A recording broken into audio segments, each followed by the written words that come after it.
aventureiros. Sejam bem-vindos ao Covil do Dragão.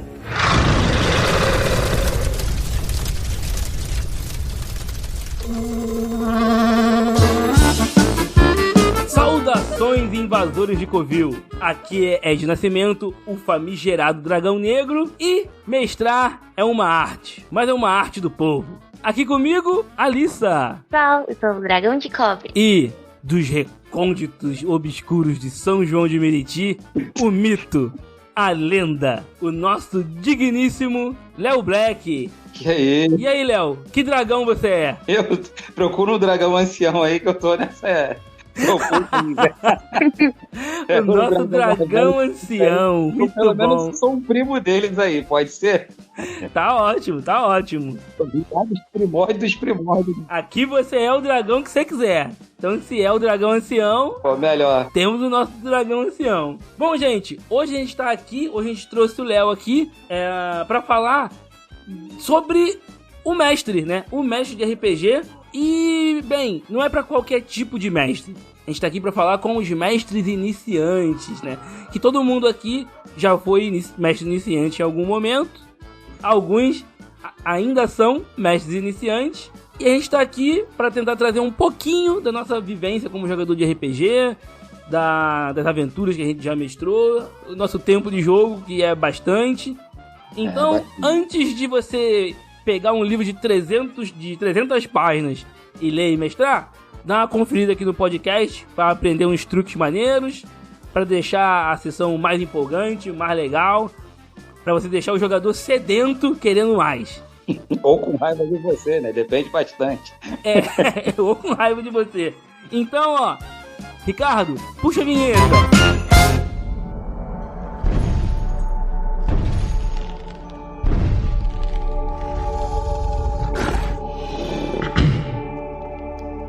É dado o início, o conclave.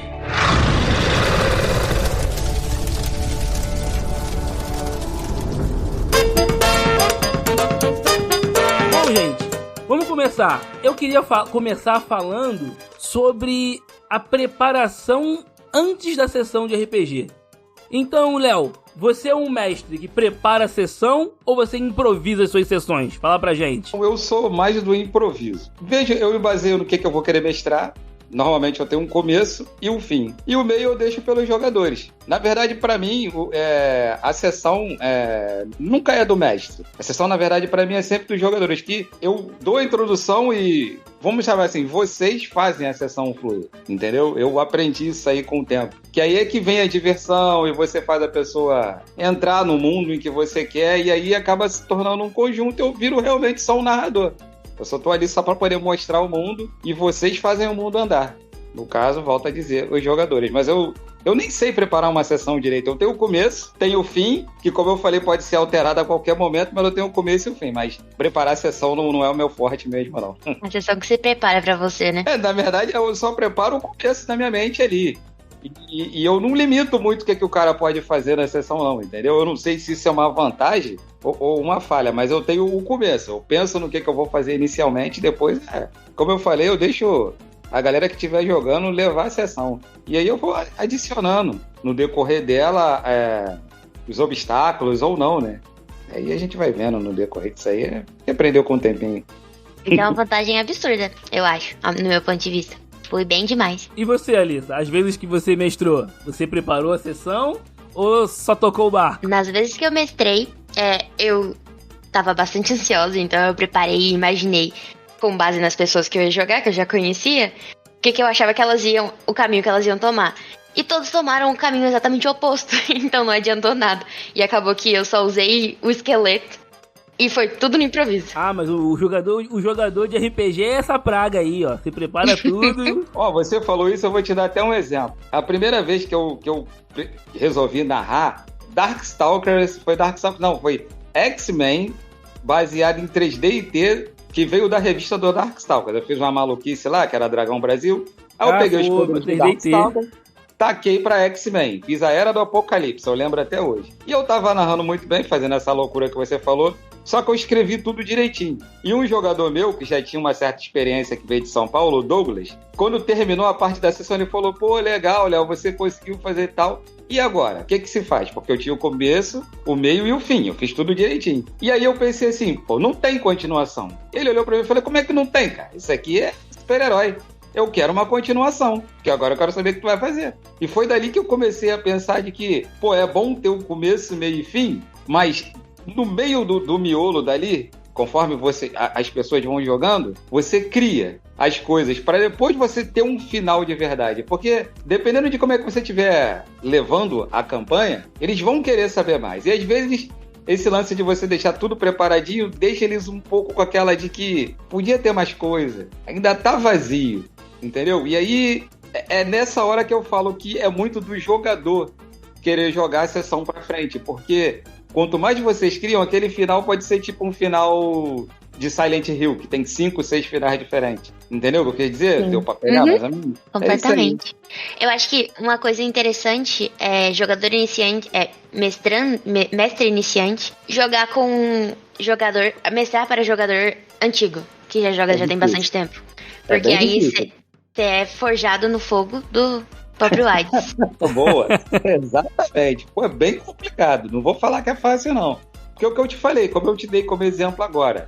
Pô, esse cara já jogava lá em São Paulo, ele já veio de lá conhecendo Dungeons & Dragons, né? Já jogava Advanced, jogava GURPS. E ele veio pro Rio e tal, aí a gente começou a conversar, ele gostou da sessão, ele falou, e o resto? Quando ele falou o resto pra mim, eu fiquei tipo, eu sou preto, fiquei branco. Congelei e falei, agora, o que eu vou fazer? Deu load aqui, load de PlayStation 1, e fica um dia jogando. Eu encerrei a sessão, fez a coisa mais ridícula que eu já fiz. Eu acabei com a sessão, porque eu não tinha. Eu ia fazer o quê? Tava tudo preparadinho. Aí depois eu refiz, aí eu fiz verdadeiramente o Darkstalkers. Aí com o Darkstalkers eu tinha começo, meio e fim. Só que eu testei um procedimento diferente. Ao invés de eu só seguir eles como se fosse um jogo linear, tipo um God of War, eu fiz mais um RPG de videogame. Deixei um semi-aberto. Ó, dá pra você ir por aqui. Mas tem uma limitação. Mas pode andar um pouquinho mais. E aí, com um tempinho, eu fui pegando essas experiências assim... Entendeu? E eu fui deixando eles tomarem mais caminhos, porque eu ainda aprendia muito. E é bom, sabia? Você fazer esses pequenos testes, começar com a campanha fechadinha, começo, meio e fim, e depois você se soltar um pouquinho, entendeu? Faz esse procedimento de videogame mesmo. Tem aquela parada lá reta, e depois você deixa um mundo semi-aberto, que vai facilitando. Desculpa, falei pra caramba, né? Falei até demais. Achei que é bom. Eu me empolguei. Então, eu, normalmente... O Léo sabe que eu nunca fui um cara muito organizado com as minhas coisas. Então, eu nunca fui realmente de preparar a sessão, não. Nunca tive esse hábito. Mas, agora que eu tenho jogado bastante online... E como eu jogo com pessoas que às vezes não são do meu convívio, tipo, não é um colega, não é um amigo de muito tempo, são pessoas que eu não conheço muito bem e que eu jogo, assim, eu converso com elas quando tem a sessão, na maioria das vezes, eu não converso com tanta frequência, algumas pessoas até se tornaram amigos depois, mas no início era só pra jogar o RPG. E aí com essas ferramentas novas, por exemplo, o Roll20, que é uma plataforma pra jogar RPG, que você coloca o mapinha lá, tudo bonitinho. E eu, quando eu era novo, nunca joguei com isso. Com mapinha, miniatura, nunca joguei com isso. E, sinceramente, eu nem gosto. É bem complicado. Eu já joguei, eu também não fui muito fã, não. Eu acho que deixa fica lento, fica demorado. Uma coisa que era pra ser uma coisa rápida, fica... mais lento, porque o cara pega a miniatura, leva até aqui, aí usa habilidade e tudo mais, conta os quadradinhos, e isso não é legal. Pelo menos pra mim. É um jogo de tabuleiro, é isso que eu penso. Deixa muito lento. Pô, eu lembro de evento de RPG que o cara ia mestrar uma aventura, teve um combate com os goblins, levou 2 horas, acabou o tempo, eu não sei o final da aventura. Então, é o que eu te digo, fica ali, a linear não vai sair não, fica muito linear, entendeu? Pois você tem que saber, você tem os quadradinhos certos pra contar. Você deixa de ter aquela liberdade de você sentir a aventura. Tem pessoas que mestram muito bem assim. Não, concordo, O tem. Rokugan é um pouco assim, mas eu não conseguiria, porque eu acostumei gostar de ver os jogadores se aventurarem, entendeu? Eu acho esse procedimento bacana de que, se não, cara, porque parece que você tá jogando videogame. Pois é. Tem um texto pré-determinado. E o RPG não é isso. O RPG é te surpreender. É o mestre inventar uma loucura na cabeça dele e pegar a vibe dos jogadores e trazer para ele, para que ele possa repassar. Você bem já jogou sessões mid, jogou Tormenta, jogou um Super. Quantas vezes vocês me xingaram no Super aí, que rendeu pra caramba? E a maioria das coisas é tudo inventado na hora, e eu volto a dizer. É maluquice de vocês que eu absorvo e repasso, entendeu? Antes da gente começar até a falar um pouco mais de como se começar a mestrar, o foco principal não importa de como a pessoa mestra. Isso é para qualquer um que estiver escutando a gente agora. Desde que a pessoa se divirta, entendeu? O foco principal é como é que você vai fazer todo mundo se divertir. E não é o mestre se divertir, não é só os jogadores. É a união dos dois. É você inventar uma maneira, pegar a vibe da galera que estiver ali contigo e jogar. Eu posso dizer, falando até sobre isso, que seria uma dificuldade para mim agora jogar online como vocês estão jogando. Porque eu não sei se eu sentiria as pessoas. Eu tenho esse lance de ver. Como é que eu vou ver a reação? Será que o cara tá assustado porque ele tá vendo, sei lá, um capeta ou qualquer coisa? Eu ainda não peguei esse time, entendeu? De repente é um teste. Eu posso dizer que se eu volto a jogar RPG agora, online eu seria um jogador iniciante, um mestre iniciante. Tudo pra mim ia ser novo. Tem os prós e contras, eu não vou mentir não. Um dos prós é você aprende a se divertir preparando a sessão, preparando a aventura. Tem o lado legal de você preparar assim, deixar tudo bonitinho, usar o tal do mapinha. É maneiro você chegar e jogar numa miniatura gigante e falar, vocês venceram os goblins e pá, você joga um gigante no meio ali. E os jogadores começam, meu Deus, o que é isso? Sou um Batezu. É legal você chegar e jogar um Batezu no meio dos jogadores ali, sem sentido nenhum. Passeando no meio do É divertido. E você, e o preparar a sessão é você, né, ter a sua história e colocando mais ou menos no trilho que você quer. Colocando os eventos que vão atrair a atenção do jogador pra ele investigar aquilo ali que você quer que ele investigue. É um sonho. Então, é devagarinho você vai fazendo isso. E uma coisa que eu aprendi, que inclusive nos livros de RPGs mais novos, sempre vem. E outra coisa, gente. Pra mestrar, tem que ler o livro. Se você tá usando algum sistema pronto, se não for um sistema minimalista, né, um sistema super simples, tem que ler o livro. Tem que ler. Por quê? Porque você vai pegar jogadores, alguns que leram o livro mais do que você, que vão vir pra cima de tu com um monte de regras e tudo mais, e vai ter aquele jogador, inclusive o amigo nosso aqui, o Pedrinho, ó, se estiver ouvindo isso, Pedrinho, um beijo pra você. O Pedrinho, ele joga RPG com a gente há um montão de tempo. E ele fala, eu só tô aqui pra jogar, quem tem que saber a regra é mestre. Muito bom. Eu sei as regras o suficiente pra poder brincar com o meu personagem. O resto, o mestre, eu deixo com o mestre. Então você vai ter esses jogadores de dois tipos. Então você tem que saber um mínimo das regras pra poder conduzir a sessão. Mas, fora isso, quando você pega pessoas que não são seus amigos, que você conheceu online, então é bom você perguntar se tem algum tipo de temática que aquelas pessoas não curtem. Que aí, ou a pessoa não joga a sua mesa, porque você fala, gente, vou trabalhar com algum tipo de temática aqui, ou então vou fazer alguma coisa de mais voltada pro terror, que tem gente que não curte, ou a pessoa não joga, ou você, se você fizer muita questão, você modifica um pouco a sua aventura para aquele pessoal poder jogar. Antigamente não tinha muito disso, mas como a gente quase sempre jogava com amigos próximos, era muito difícil você falar ou fazer algum tipo de coisa dentro do jogo para fazer aquela pessoa se sentir mal, que iria fazer ela se sentir mal. Então essa abordagem a gente não se preocupava muito. Mas o pessoal aí que tá jogando online agora, que tá entrando em algum grupo de Discord ou de Facebook que vai jogar com um monte de desconhecido, é bom você se resguardar nesse sentido e dar uma perguntada para aquelas pessoas, para depois não rolar um mal-estar, nem nada disso. E basicamente, de preparação de sessão, é isso.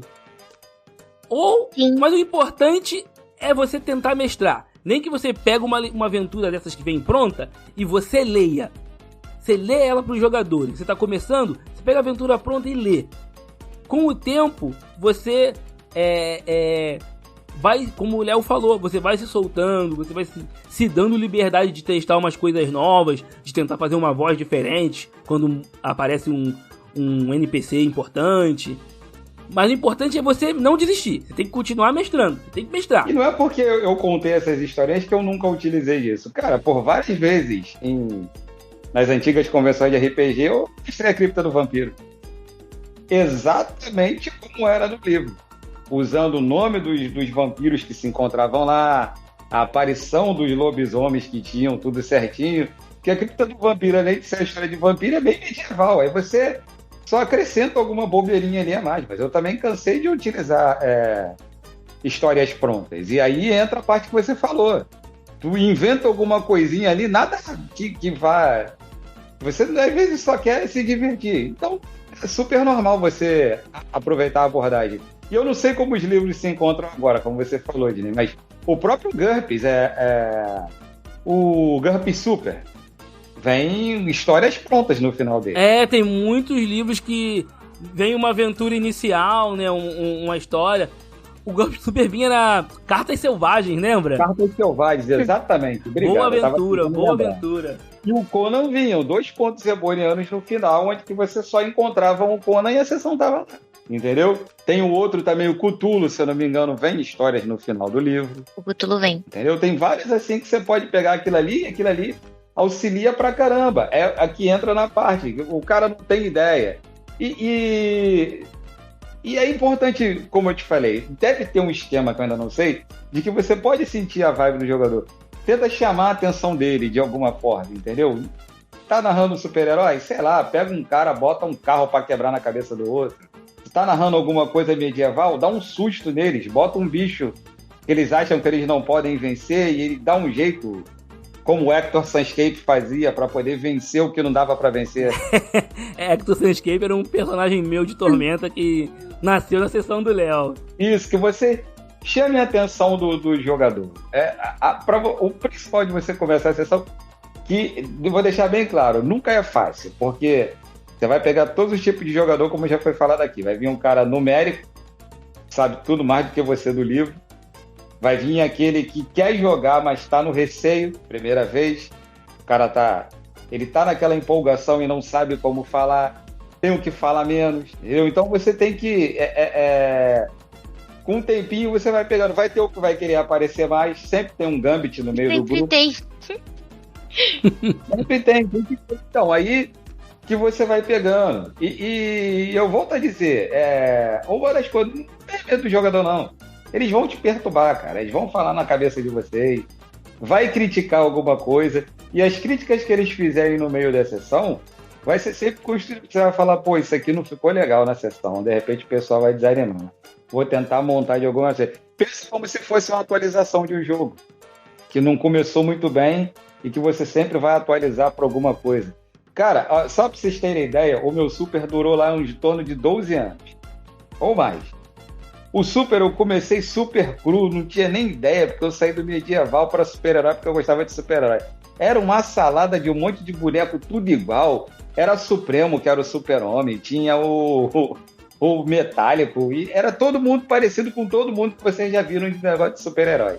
E começou numa zona que tava todo mundo forte pra caramba, porque eu jogava com um monte de gente experiente numérico, fora os outros pessoais que eu também não conhecia. Tipo o Lanzudo, uma criatura estranha que existe aqui nos pântanos de São João de Meriti. Ele é uma criatura lendária ruim. Só que chegar próximo dele, seu HP cai em menos 15. E o que acontece? Aí, ele é um desses caras que... Ele é o tipo de jogador que joga contra o mestre. Ele não joga pra se divertir. Entendeu? Ele joga contra o mestre. E aí é que eu te digo, as 3 primeiras sessões foram uma merda. Meu irmão, foram uma merda. Só o Rodrigo, o Lerdão, era o único que estava empolgado. Eu nem queria mais, estava ruim. E aí eu fui começando a me educar, mestrar, e fiz exatamente o que eu falei. Eu fui entendendo o pessoal. Eu fui quebrando o Lanzudo aos poucos. Como eu fui quebrando ele? Jogando as próprias objeções que ele fazia da sessão em cima dele. Ele gostava de ser numérico, então é o que o Dinei falou.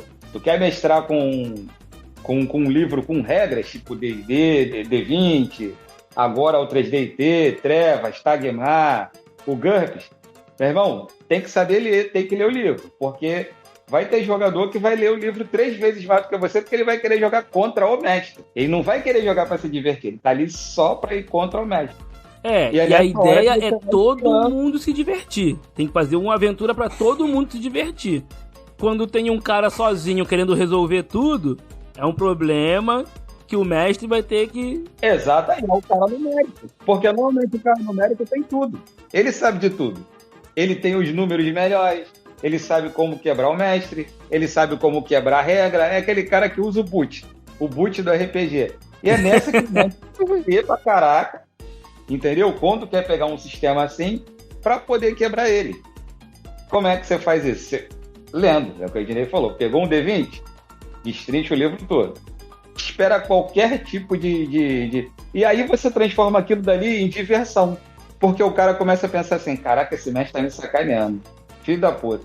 Vou tentar sacanear ele. Como o mestre é o mestre vai ter 2 vantagens. Primeiro que ele vai saber a regra, segundo que ele é o mestre. Se ele quiser falar que não pode, não pode. Isso aí não é pra falar não, outra coisa, não, tem que falar outra coisa, gente. Aconteceu alguma coisa, você é o mestre. Você chega e fala, não, gente, não. Isso aqui não pode. Dá um limite pro pessoal.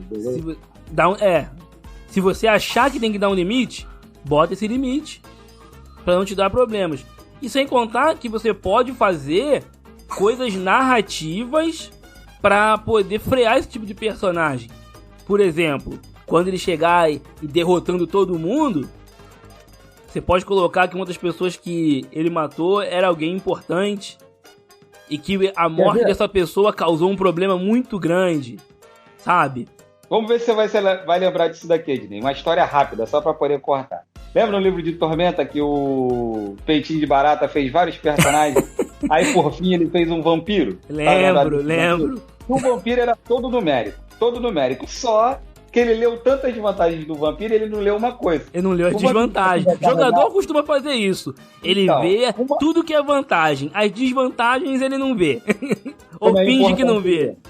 Ele foi longe pra caramba e esqueceu que ele tinha que ter a própria terra de onde que ele foi enterrado, que se encontra no caixão dele.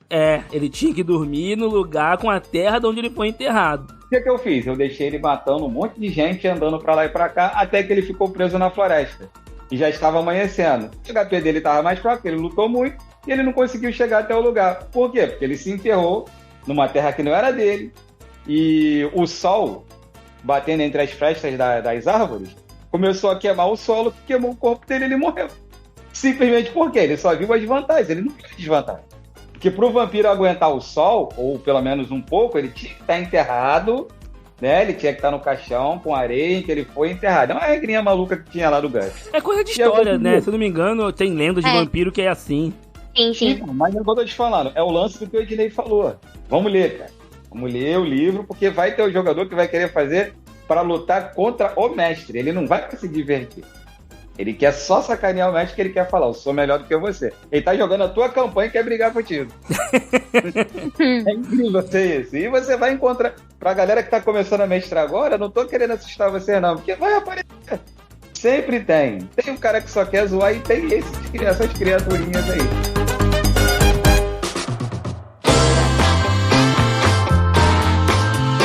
Vamos falar um pouquinho, gente. Criação de campanha. Você é um jogador iniciante, começou as suas primeiras sessões e vai que você teve sucesso, igual o Léo teve na sua primeira sessão, e os jogadores quiseram mais. Né? Eles quiseram saber, igual o Léo mestrou X-Men e o cara queria o próximo padrinho. E aí, como você faz para dar continuidade? Gente, que dicas vocês têm para poder começar a campanha? A minha maior dica é faz anotação. Boa, importante. Faz um monte de anotação, nome de lugar, nome de NPC. Se os personagens prometeram alguma coisa pra alguém, você anota que depois aquilo pode te dar uma ideia pra uma outra aventura. Tudo que você puder fazer de anotação, você vai anotando ali numa folhinha de papel.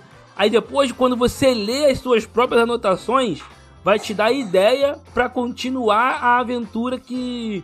É pra você continuar a sua campanha, pra você continuar criando mais coisas. Porque, como o Léo disse, os próprios jogadores vão dar muita coisa, muita ferramenta pra você usar. Lissa, você já mestrou alguma campanha? Já chegou a mestrar campanha? Ou não? Já. A campanha que eu mestrei foi exatamente isso, foi baseada num filme que não tinha continuação.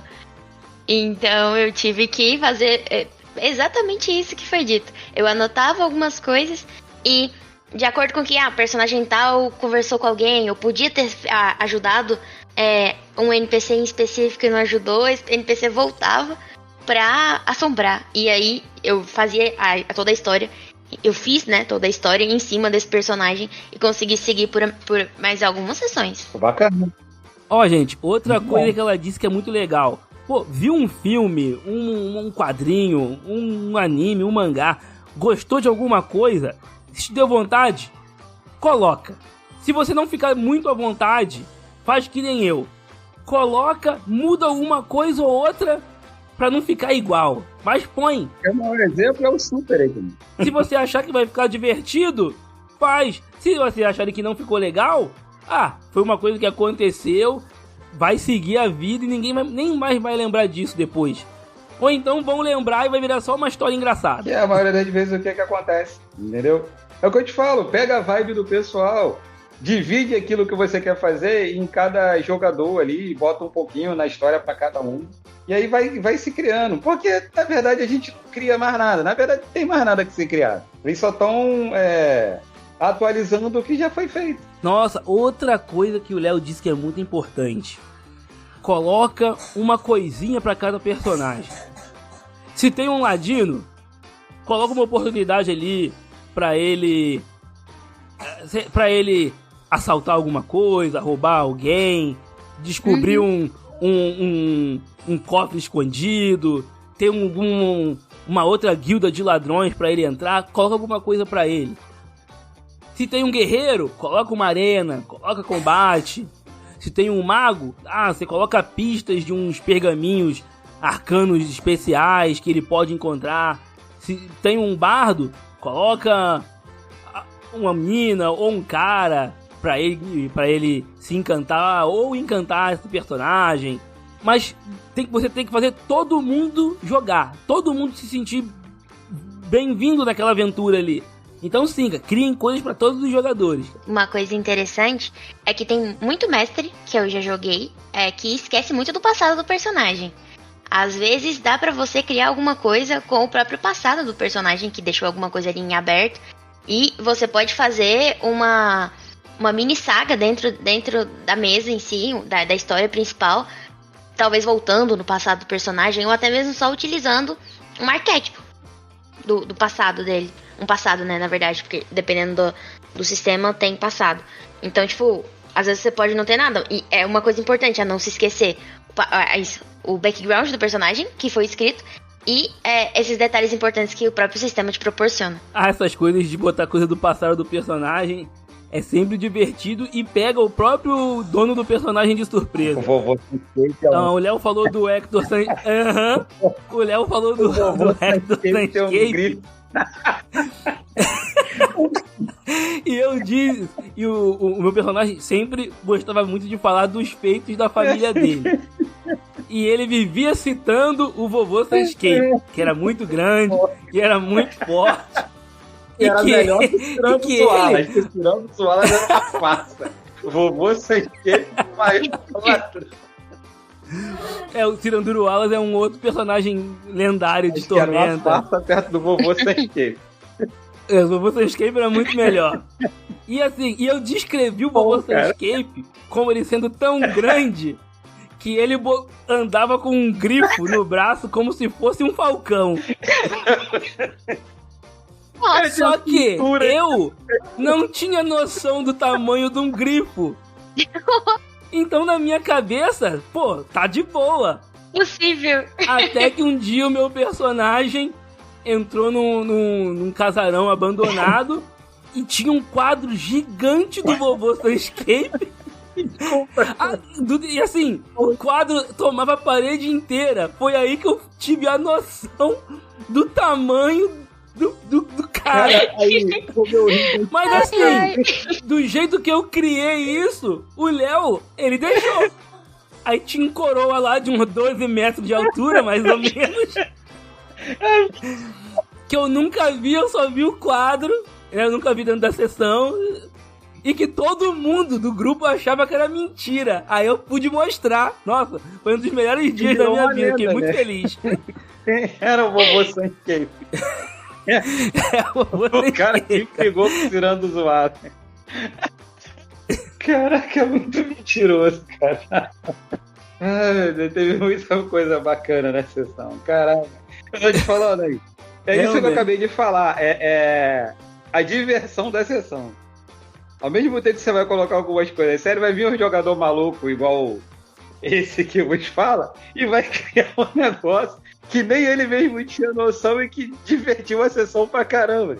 Teve um na vez aqui no Rio, quando imaginou aquela coisa absurda, um coroa com um grito.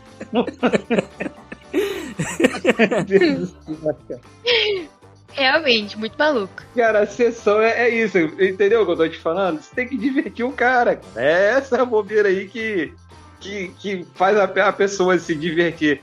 Ó, quer ver outras coisas simples também? Pra quem tá narrando? De repente criar pequenas situações. Vamos dar um exemplo. Eu não lembro se o Ednei chegou a jogar. Você jogou jogar os Contos de Cthulhu do Leandro? Joguei. Então, lembra que ele apagava, acendia a luz? Faziam coisas assim. Dava todo um clima. Pra poder, pra dar aquele clima na sessão. Que eu não sei como é que funciona a jogatina online. Mas eu não sei se vocês jogam com um vídeo chamado, algo parecido. A maioria das pessoas só usa o chat do Discord só. Porque na minha tem gente que usa câmera e tudo mais. Tem gente que faz até stream. Mas não é a maioria, não. De qualquer forma, pode botar sons. Como você falou antes. Dá pra colocar. Pra poder dar um pouco de clima. E sabe, uma das coisas que a gente conversando agora eu percebi que é uma certa vantagem de se jogar online? É porque, eu vou falar por mim, quando eu comecei a jogar, por sorte eu comecei com a galera ali que não me criticou tanto, mas eu narrei em convenções e era muito difícil você ficar diretamente com a pessoa. E como eu te disse, com o tempo você pega a reação delas, mas você se sente meio inibido. Caraca, como é que eu vou falar com essa pessoa e tal? Eu tenho ideias boas. Quando você narra por aqui, agora que eu pensei nisso, é uma boa porque você pode ser você mesmo, entendeu? Fazer o que você quer na sessão, sem se sentir um tanto inibido.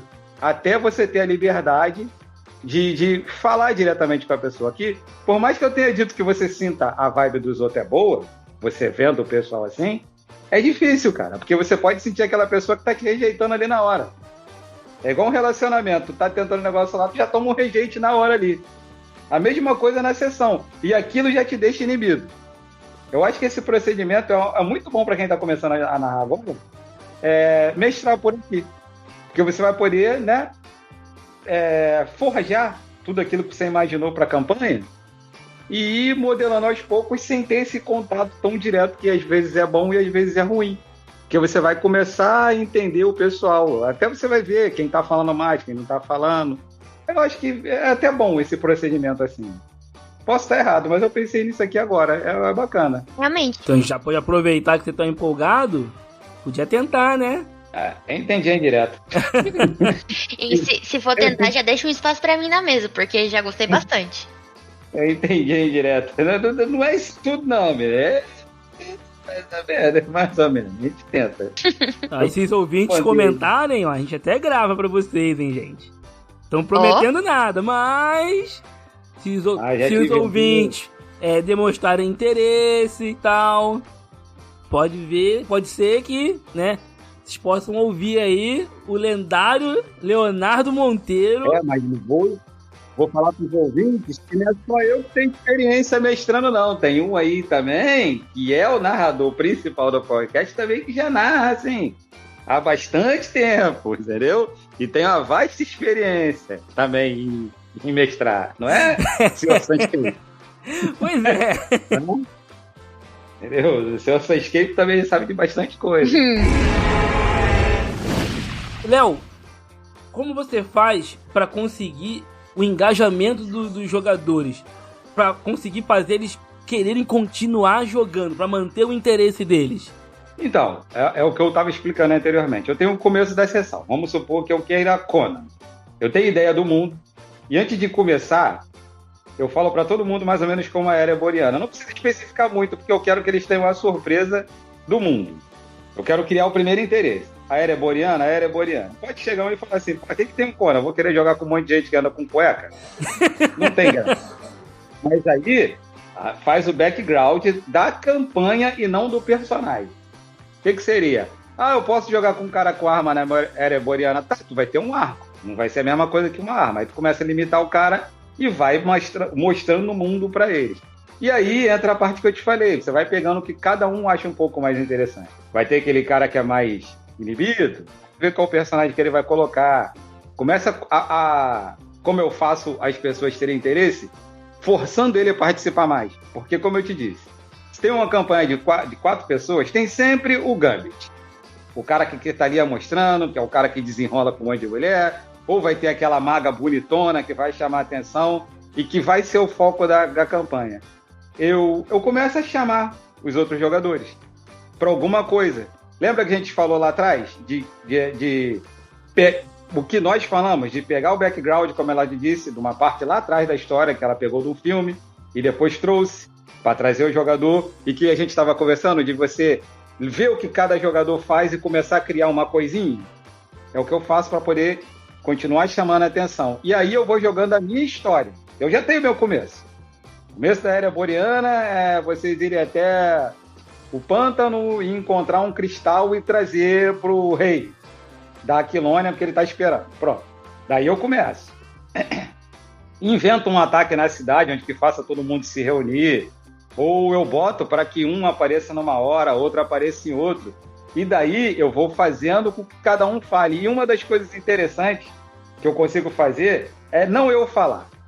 Eu gosto de deixar os jogadores conversarem entre si. Por quê? Porque eles brigam e começam a se mostrar como eles são. E aí me dá tempo de eu pensar no que eu vou fazer no decorrer, entendeu? E dá tempo deles se entenderem, porque quando eles conversam entre si, eles começam a falar, eu sou mais forte por causa disso. Eu tenho mais magia por causa disso. Eu sou mais habilidoso por causa disso. Porque até às vezes na briga entre eles, faz com que as coisas comecem a andar. E aí eu vou criando as minhas situações para fazer com que cada um mostre o que eles são capazes. Porra, tá caminhando, do nada vem um monte de esqueleto vivo. Porra, já tem um cara que usa magia ali, um clérigo. E o clérigo vai lá e já vai ajudar o guerreiro a ficar um pouco mais forte e barrer, ou bater, ou vai ter um ladrão que vai ter uma habilidade melhor e criar armadilhas que possam ajudar o grupo, mesmo que eles se odeiem. Mas eu vou fazer um jeito porque eles têm um objetivo em comum. E no meio desse objetivo em comum, aí é que começa a minha maluquice, porque o caminho que eles tinham que fazer é andar de um ponto a outro. Desse um ponto a outro, eu posso criar várias outras coisas para poder entender os personagens e fazer eles continuarem tendo interesse. Porque, como eu te disse, não adianta a campanha ser só para mim. Eu quero que eles peguem o cristal. Pô, show, eles vão andando, são fortes pra caraca, vai lá, pega o cristal e volta. O que acontece no decorrer? O que vai motivar esse pessoal a ir lá pegar o cristal? E como eu te disse, eu posso começar a sessão com 3 e no meio do caminho encontrar um cara que não tem nada a ver com a campanha, mas que quer jogar com o grupo. Como é que eu vou motivar esse cara? Entendeu mais ou menos o que eu quis dizer? Eu vou sempre inventar uma situação para poder fazer com que eles continuem se empolgando e em seguida aquilo. E na verdade, às vezes, o foco do cristal vira o segundo plano. Porque um fala que tem um problema com a família, ou outro se machuca, ou aparece um casal no meio da sessão e eles começam a ter uma empatia, ou algo parecido. Eu sempre gosto de deixar os jogadores falarem. Porque, como eu te disse, eles levam a sessão para frente.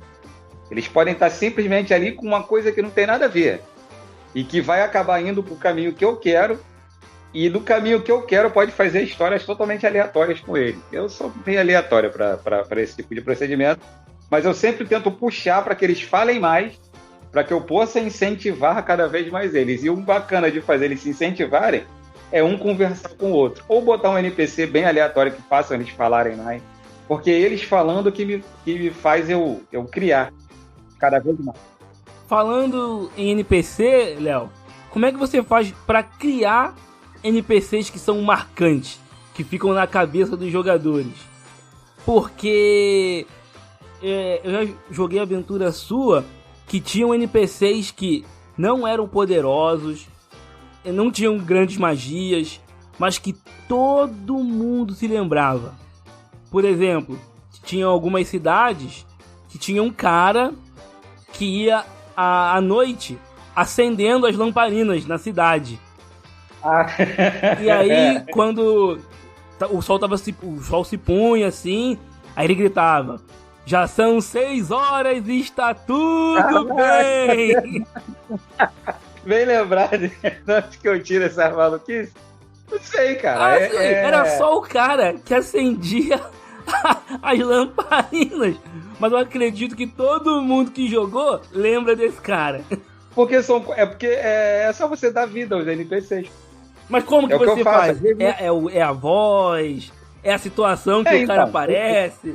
Porque a primeira vez que ele apareceu, todo mundo achou que ele era um camarada muito forte. Ele tava com um capuz pesado, assim, porque tava chovendo na hora.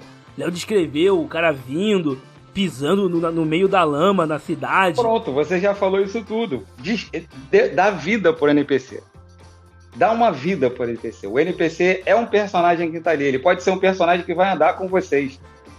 Agora eu vou me enaltecer que eu criei vários NPCs que é mais importante que um. Quer ver? O Lucian, o Lourão da Tormenta, que ele só aparecia pra roubar a glória da gente e ir embora.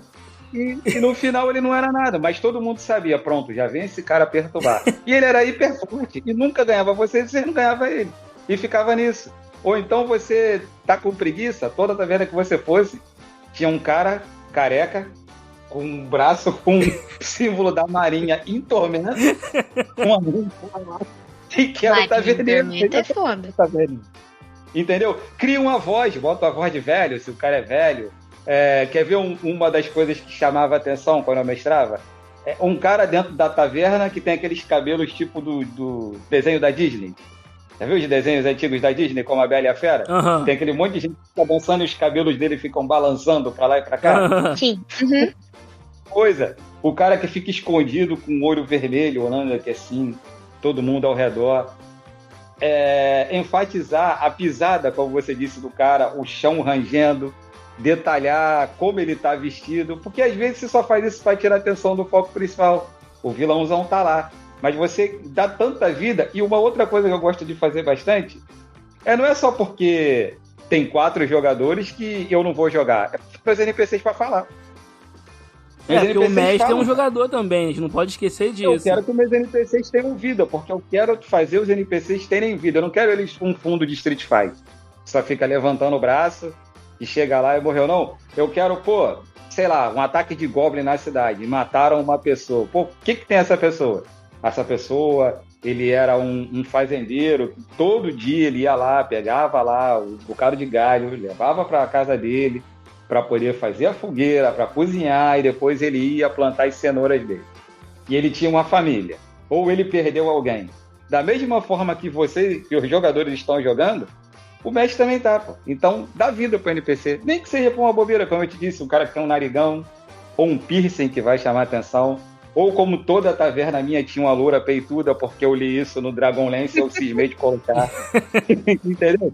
São coisas assim, simples. Ou então, quer ver, até mesmo, agora que se falam tanto disso, colocar um personagem homossexual que todo mundo gosta. Igual era esqueci o nome dele agora, que ficava no Castelo do Arthur.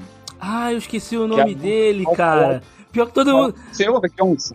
Todo mundo gostava dele, mano. Todo mundo gostava. Não tinha nada. O Sr. Johnson era só um alfaiate. Mas eu te garanto que se tivesse uma guerra, muitos lutariam mais pelo Sr. Johnson do que pelo rei. Do que pelo próprio rei. Porque o Sr. Johnson criou carisma. E o que eu fiz com ele? Nada. Eu só fiz mais um personagem Disney. Botei aquelas calças bem pomposas, né? aqueles roupões que tinham da grande nobreza, porque ele era um alfaiate extremamente snob. E ele falava sempre muito bem, com o seu bigode bem arrumado, entendeu? Falava, ele falava. O que eu gosto de fazer é até uma dica. Pô, faça os NPCs terem vida, deixe os NPCs conversar. Porque uma hora ou outra o jogador vai olhar e vai falar assim, que porra é essa? Esses bonecos nem faz tanto sentido, mas eles estão conversando e soltam alguma coisinha. Usa muito em off. O em off que eu digo é, num lugar totalmente diferente, mostrar uma cena que é um ponto da coisa que eu estava falando anteriormente. Tá acontecendo aquilo e todo jogador vai falar assim, mas eu vou lá, vai falar, não, por que você vai lá? Você não sabe o que aconteceu? Eu tô dando um plot de que o mundo tá vivo, igual o One Piece faz. Para quem lê o mangá do One Piece tem o mundo principal. Quando acaba um arco, o que eles fazem? Eles falam de tudo que tá acontecendo ao redor do mundo. E botam aquelas historinhas de capa, né? Entre um capítulo e outro. Eles mostram uma coisinha assim. Isso é legal, é verdade. Ele tá te mostrando que tem sempre mais alguma coisa. O mundo não é só aquilo dali. E quando você chegar lá na frente, dependendo do que você estiver jogando, aquilo ali já foi afetado. Você não tá sozinho no mundo. Você tem que fazer o mundo ter vida. Pega um NPC de Final Fantasy, sei lá, como eu te falei, eu adoro os personagens caricatos dos desenhos da Disney antiga. Pensa em alguma coisa que você acha legal, joga. Joga junto com os jogadores. Deixa tua campanha um pouco de lado. Eu nunca vou esquecer da vez que a gente tava querendo juntar dinheiro. Se eu não me engano, era juntar dinheiro pro personagem do G. Anderson comprar uma armadura nova. G. Anderson era um colega nosso, um jogador também. Jogava com o Elfo. Isso. Nossa, que equipe gente boa, nunca me ocorreu. Aí tinha uma taverna, aí tinham missões, 2 missões lá. Aí uma era um vilarejo pedindo ajuda e a outra era pra conseguir ingredientes que o mago queria fazer umas poções, um experimento, eu não me lembro. Mas aí a gente viu, vamos na que paga mais. A gente foi fazer a missão do mago. E aí a gente fez. Passou um tempão. Passou muito tempo. Aí um dia a gente, voltando pra cidade, a gente passou pelo lugar que seria o lugar aonde aquela família estava pedindo ajuda. Quando a gente chegou, tava o lugar todo destruído e a família toda transformada em zumbi. Aí a gente ficou transtornado, tipo, caramba. Aí, conclusão, a gente não sabia, no final das contas, eles precisavam de ajuda, a gente não sabia o que eles queriam, a gente não sabia o que aconteceu e não sabia como aquilo ali, como aquela situação aconteceu. A gente ficou todo mundo perdido. Conclusão, era já um vilão que já estava fazendo essas coisas há muito tempo. E ele tava fazendo isso em um monte de lugar. E a gente ignorou. Simplesmente, quando a gente foi ver, já tava tudo tomado por Zangão do Pesadelo. Nunca vou esquecer isso aí. Verdade. Zangão do Pesadelo. Aí o negócio que de repente era fácil de resolver no começo, virou uma das aventuras mais difíceis que a gente teve que lidar. Complicou bastante. Foi nessa daí que eu acho que o Janderson morreu. Depois vocês conseguiram até quebrar e o Janderson usou uma das partes dos zangões na armadura dele. Mas ele morreu nisso daí, cara. Teve que ressuscitar ele. Foi a primeira vez, engraçado, foi a primeira vez que ele nunca tinha nem caído. Ele era muito sortudo com aquele personagem. O cara nunca tinha sido derrubado, tipo assim, ele nunca desmaiou na nossa frente. E naquele dia uma criatura matou ele com uma porrada só. E eu vou falar uma coisa pra vocês, não é só matar jogador. Quando você cria essa empatia com os personagens, mesmo sendo os NPCs, você muda, você vira a chave da história. Quer ver um exemplo? Na campanha de Super, teve um monte de coisa. E o Supremo casou com a Berserker, lembra? Lembro. E eles tiveram um filho. E o Arcano, depois de tantas ruindades que ele fez na sessão, ele morreu, voltou do mundo maligno dele lá, que eu criei um escapeta para ressuscitar ele, e ele fez questão, como vingança, matar a filha do Supremo. Cara, a garota tinha o quê? 4 ou 5 anos, se eu não me engano, se fosse colocar em sessão. E aquilo ali tirou o tom de heroísmo da sessão, que era super-herói. e mostrou de que todo mundo pode ser vulnerável. E eles viram um dos caras mais fortes da sessão chorar. E ele era só um NPC. Pô, todo mundo aqui que jogou o meu Super sabe que é o Supremo é descaradamente Super-Nome. Eu matei o filho do Super-Nome. E aquilo ali mudou. É o que eu te falo, quando você dá vida aos NPCs, cara, eles se tornam tão importantes quanto um jogador. Eles ganham uma vida. O Edilho, você mesmo na sessão de Super, por uma entrevista, lembra o que você fez? Você entrevistou o alienígena. Foi. Tomou conta de tudo. Porque você se envolveu com o NPC. Os NPCs têm que ter vida, entendeu? Quando você dá vida a ele, que na verdade ali eu tava jogando com vocês. Eu não tava só mestrando. Entendeu? Porque essa é a graça. O mestre também tem que se divertir. E eu falo uma coisa, pô, cara, pra quem tá mestrando é um pouco difícil, mas usa os NPCs. Pô. Os NPCs vão te ajudar a fazer a campanha correr e vai te dar a oportunidade de você criar mais coisas. Vai fazer com que os personagens queiram saber o que está acontecendo e que eles não são os únicos, entendeu? Faça eles se envolverem com os jogadores, como se tu estivesse jogando também. O mestre também tem que jogar. A gente tá falando de NPC e pra encerrar... Que merda. Tá acabando o tempo. Não quero encerrar, não. Eu tô aqui só fazendo anotações. Vários conhecimentos. Ó, anotações, hein, galera. Como você faz pra criar um bom vilão? Isso é importante. Um vilão, um vilão daqueles que, assim, que vai ser aquele personagem que vai ficar ali no pé dos jogadores e não vai dar sossego. Como é que você faz pra ser um vilão memorável? Um vilão que todo mundo vai... Tipo, vai odiar ele. Da vida. E vai todo mundo olhar e falar, ferrou. Tipo, isso aí, pô. O Mestre Arsenal é um dos vilões mais icônicos de Tormenta. Mas como você faz pra criar? Que o Mestre Arsenal já tá lá no cenário. Como você criar o seu? Pra criar o meu do zero? Eu jogo. Eu quero jogar com um cara ruim, eu simplesmente jogo. Como eu te falei que eu fiz com o Arcano. Ele entrou num grupinho pra poder... ficar mais forte do que os outros, só que ele foi ardiloso. Ele sempre tentava dar uma de Muttley, e o Dick Vigarista sempre inventar alguma vilania. Não, vou sacanear eles até que os planos não deram certo e tal. Só que com isso, assim como os jogadores fizeram, porque tem os NPCs fortes que já estão pré-determinados. Como a gente já citou, inclusive o Mestre Arsenal. Entendeu? Ele já tá lá, ele já é forte. Então é só um personagem criado. Você quer criar você vai criando ele aos poucos junto com os jogadores. Você pode criar um NPC que vai andar com eles, como eu fiz com o Arcano, para poder sacanear o grupo mais para frente. Você vai dando características para ele, e uma coisa que eu faço descaradamente, copia dos outros. Eu copio mesmo, eu faço a mistura. Esse Arcano é a mistura de Doutor Estranho ruim. Ele é mago, ele conhece a beça, só que ele é ruim, ele não tem um pensamento bom, ele quer as coisas pra ele. E com isso, o próprio Rodrigo não fez o Magnético, que é um clone do Magneto. O cara, ele tem o ideal, que às vezes o vilão nem é tão ruim, cara.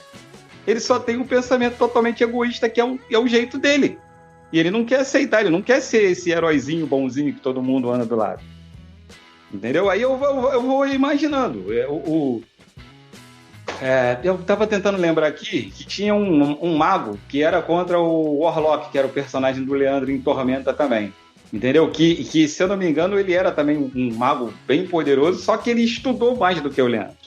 E ele era espécie de inimigo do Leandro. As próprias formigas da Tormenta que eu criei nessa parte do vilarejo, aquilo ali era uma formiguinha só, cara. Que eu deixei ela indo aparecendo, e aos poucos ela foi ganhando XP. Por quê? Por causa de uma falha de um jogador. E aí ela cresceu a ponto de se tornar monstruosa. Ou então colocar o vilão simplesmente para assustar os jogadores, como eu fazia com o Mestre Arsenal. Não tinha como ganhar ele. Tudo que vocês iam fazer é olhar. Ele tá lá, ou botar um bom general, que um bom general sempre chama atenção. Lembra da minha empreitada Goblin? Tinha Goblin pra caraca, que tinha uma espécie de matriarca Goblin que ficava lá atrás. Até vocês chegarem na matriarca Goblin, que fazia a Goblin à torre e adoidado, ela mandava todo mundo ir na frente dela, que é o típico de vilão de super-herói aí, de desenho, é isso aí. O vilão tá lá sentado e manda um monte de assecla aí no lugar dele. Mesmo que seja pequenininho, que às vezes os pequenininhos podem crescer muito, como eu fiz com essa formiga da Tormenta. Os vilões vêm, eu sempre pego base de algum personagem que eu acho super legal. Um péssimo exemplo é o Coringa, que eu acho ele sensacional e é um personagem extremamente ruim. ou ele pode ser considerado um vilão, mas tem seus próprios ideais, como é o Magneto. O Magneto não é um vilão, ele tem os ideais dele. Acho que o único que entendeu melhor o Magneto foi eu e o Rodrigo. Tanto é que ele fez o Magnético, que é copiado descaradamente, até de poder. Até um herói pode se tornar um vilão sem querer. O próprio Protótipo, depois de criar tanta coisa, ele virou um Homem de Ferro ruim no mundo. Você foi fazer um ato heróico lá com o seu repórter, acabou se juntando com um vilão de verdade que só queria destruir a Terra. O cara só veio pro mundo pra destruir a Terra. Mais nada. E você acabou fazendo um ato de vilania e acabou ficando puto com todo mundo de verdade. Porque ninguém te entendeu. É só criar uma história como um jogador cria. Assim que eu crio meus vilões malucos. Quando ele já não é pré-determinado como mestre arsenal, eu crio um lá na hora. Tudo eu faço jogando. Eu aprendi assim. Eu nunca crio do nada. Eu sempre jogo junto com os jogadores, mesmo quando eu tô mestrando. E de lá eu vou criando as personalidades deles, entendeu? E eu vou fazendo as sacanagens da mesma maneira que eu vou narrando, eu vou tentando perturbar cada jogador com cada vilãozinho diferente que eu vou criando. E outra coisa, eu não gosto de matar vilão, não. Eu gosto de deixar eles perturbando. Pra eles sumirem, como a menina falou que fez na campanha dela, que botou lá e depois o cara voltou como espírito. Eu acho isso maneiro. Porque uma hora tu pensa assim, o cara sumiu. Não, ele tava ganhando XP pra voltar pra te sacanear. Que é só isso que ele tava fazendo, voltando mais forte. Enquanto isso, você vai criando mais coisas. Sim, e acaba que você cria personagens que não são unidimensionais, né? Porque nem todo mundo é sempre bom, nem todo mundo é sempre mal. E pelo que você tá falando, isso é ótimo. Porque mesmo que não seja intencional, você cria um personagem profundamente bem criado. Ah, não, eu tenho alguns vilões que os caras só são ruins mesmo. Não tem história, não tem motivo. Mas também é super divertido um vilão que é só mal por ser mal. Ah, eu gosto bastante. É que nem o Dick Vigarista mesmo, ele só é mal porque ele é mal. Ele nem quer muito... Tipo, pra que ele quer o pombo? Igual você viu no desenho, você vê como é que ele só quer ser ruim. Ele tá na frente de carro. Pode pegar isso no desenho, que é nítido, é só um vilão pra ser vilão. Ele tá ganhando a corrida. O que ele faz? Ele para a corrida, bota uma armadilha que sabe que não vai dar certo. Com qual intuito? Era só ele ganhar a corrida. Não, o cara para a corrida. Porque ele quer sacanear os outros. Por que ele faz isso? Porque ele é ruim. E tem um spin-off do pombo. Por que ele quer pegar o raio do pombo? Por que vai pegar o pombo? É por isso que às vezes você só precisa pensar muito. Quer ver o filme do Homem-Aranha 3? Lá o primeira trilogia? É ruim pra caralho. Mas o Venom tem uma frase lá de que é sensacional. Venom, por que tu tá fazendo isso? Sabe porque eu sou mal. Por que tu tá mal? Porque eu sou mal. Acabou. Eu só quero ser ruim. Não tem história. Eu sou ruim. Não. Acabou, eu sou ruim. De vez em quando é divertido fazer isso. Não vai fazer sempre, né? Não vira desenho animado, mas é bem divertido fazer. Se torna engraçado. Você dá uma diversão na sessão. Pois é. Aí nasce o Marechal Goblin. Aí, tá vendo? Que vilão, cara. Uau! Que vilão. É só um Goblin com a armadura e uma capa vermelha. E o cara ganhou um nome do caraca, porque... Meu amigo! Entendeu? Aí, tu viu? É o que eu tô te falando. Às vezes o cara nem isso tudo a gente pode ver pelo próprio Coringa, cara. O Coringa não é um vilão brabão, não. O Coringa só é ruim. Não, ele é maluco. Ruim maluco, é. Ele é bem maluco. Vocês veem, quem lê o quadrinho já viu. O Coringa já enfrentou o Super-Homem. Tá, cara? Como é possível fazer isso? Ele simplesmente pegou, tava com aquela pistolinha ridícula dele de Kryptonita, deu um tiro no Super-Homem. Pá! Isso foi até se eu não me engano, foi, acho que a saga Justiça, que a sociedade vilânica lá se uniu todo mundo e não chamaram o Coringa. É simples a história. Ele olhou e falou, caralho, todo mundo se uniu, ninguém me chamou não? Cambada de filho da puta. Então tá, vou fazer tudo sozinho. E ele fez. Ele só queria ser ruim. Ele sacaneou o Super sozinho. Como é que pode um bagulho desse? Não existe isso. Pois é, gente, eu sei que o papo tá bom, tá todo mundo adorando, mas o episódio está acabando, vamos ter que encerrar. Então, Léo, pra encerrar com chave de ouro, fala pra gente como é que a gente faz pra te encontrar nas redes sociais, cara. Se você tem algum projeto que você tá participando, como é que faz pra te encontrar? É só colocar lá, Léo Monteiro, o 979 @hotmail, que vai aparecer lá. Na maioria das vezes eu tô postando coisas sobre quadrinho, tô um pouquinho parado de RPG, mas eu tô com um vício de quadrinho impressionante, inclusive eu até indico umas páginas aí muito boas para quem tá querendo pegar quadrinho barato. O próprio HQ Barato é uma delas. Segue também que um conhecido meu, o Cadu, que tem o Porco-Aranha. O quadrinho dele é sensacional e leiam quadrinhos nacionais. Tem muita coisa boa. Quadrinho e RPG nacional, não esquece não. E tem, muita coisa tem um certo canal de YouTube aí que você anda fazendo participação. É verdade. O outro colega meu que é das antigas do RPG, antigamente ele era o Juízo. Agora, atualmente, ele é o Otacom BR. É verdade, cara. O Juízo que eu nunca vi o cara sem armadura. Eu ficava lá esperando ele dormir, o cara dormia sentado, mano. De armadura, como é que pode? Ele tirou o elmo uma vez pra eu, que sou mestre, ver. O Leonardo falou, eu vou tirar o capacete escondido. Uma vez, ele fez questão de não mostrar. Ele é pior que o Mandaloriano. Porque o Mandaloriano, pelo menos, a gente viu na segunda temporada. O Leonardo tive que esperar 7 anos e eu era o mestre da sessão. É muito empenho.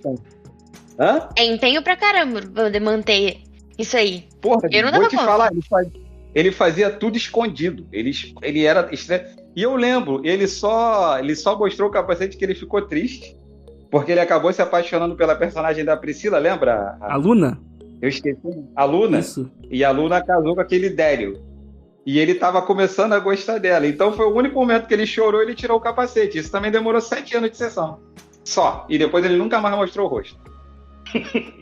Nunca mais. Nem pra mim que sou mestre. Eu tinha um desenho do Juízo sem máscara. É uma raridade. Com certeza. E você, Alissa, como vai pra te encontrar? É verdade, como é que a gente vai te encontrar? É só procurar Alissa Angelic, Lissa com Y, tanto no Instagram quanto no Twitter. Tô lá no Twitter agora também. E quem quiser falar comigo, é só colocar Ed Nascimento no Twitter, no Instagram, lá Ed Nascimento você encontra.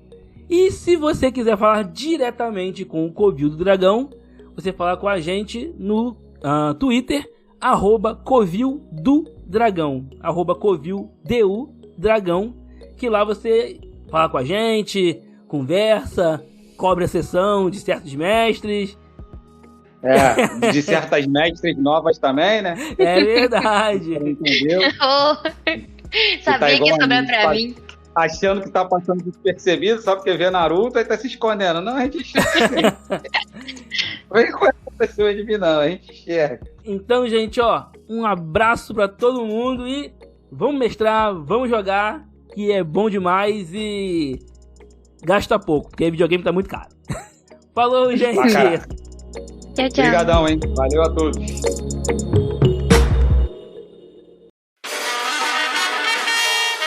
Este podcast foi editado por Ricardo Silva.